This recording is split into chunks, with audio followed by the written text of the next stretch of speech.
Well, good evening and welcome once again to This Week at Little Hills. I am so glad to be here with you this week as we continue our journey through 52 verses from 52 books in 52 weeks.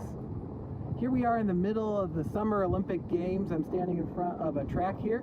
No one's setting any records on it, but we've been seeing lots of people aspiring to do great things, setting new records this week in swimming and gymnastics and running and all kinds of different Olympic sports. And it seemed appropriate for that this week's book would be Hebrews. In chapter 11 of the book of Hebrews, we read about some of the amazing people of the Old Testament and how God worked through them to encourage them and to use them to do great things, to accomplish great things for his people.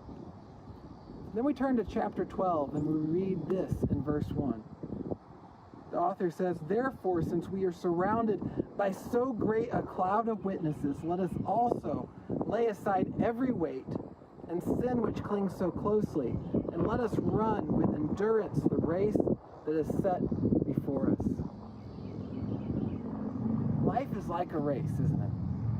As we see those people who have gone through so much to be at the Olympics, we know that it's taken endurance to get there. You don't get to qualify for the Olympics, much less win a medal, unless you endure. You endure hardship. You endure pain and challenges. You endure setbacks.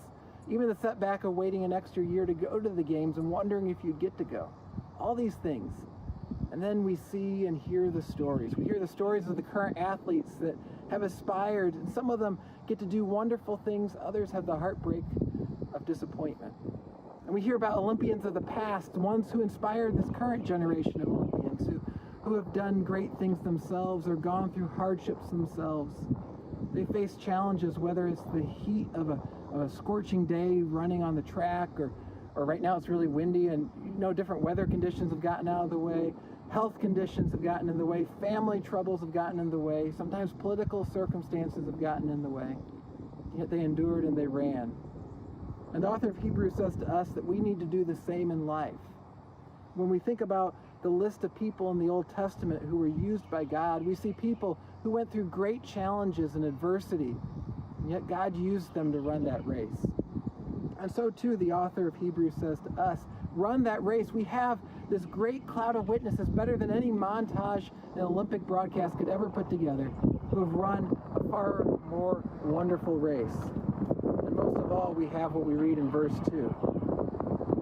The author of Hebrews says, "Looking to Jesus, the founder and perfecter of our faith, who for the joy that was set before him endured the cross, despising the shame, and is seated at the right hand of the throne of God."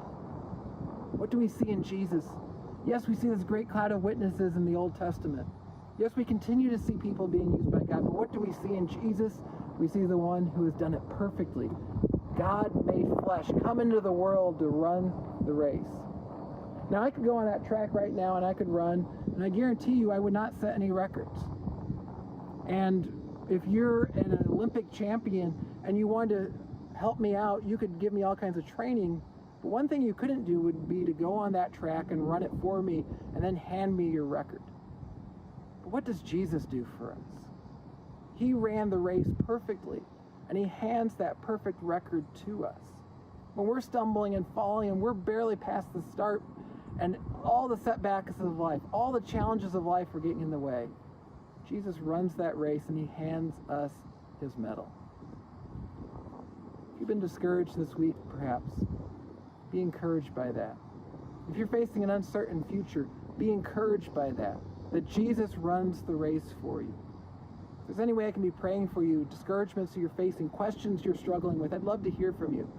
Or share a prayer request in the comments below, because part of what Jesus gives us the opportunity to do is in our own failures, in our own weakness, to share about his strength that he has given us.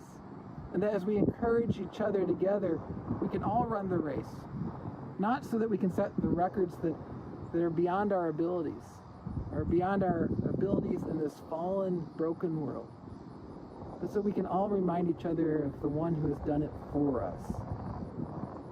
That's my encouragement to us this week, that we would not lose sight of that in our own challenges and setbacks that we face. That as God brings other people into our life this week, may we be those who share that encouragement with others. May we remember that Jesus is with us through it all. Hope you'll join me tomorrow night at 7 p.m. for Steadfast as we continue our series, The Pieces of Faith. And we're going to be thinking about that. We're going to be thinking about how Jesus has given us baptism.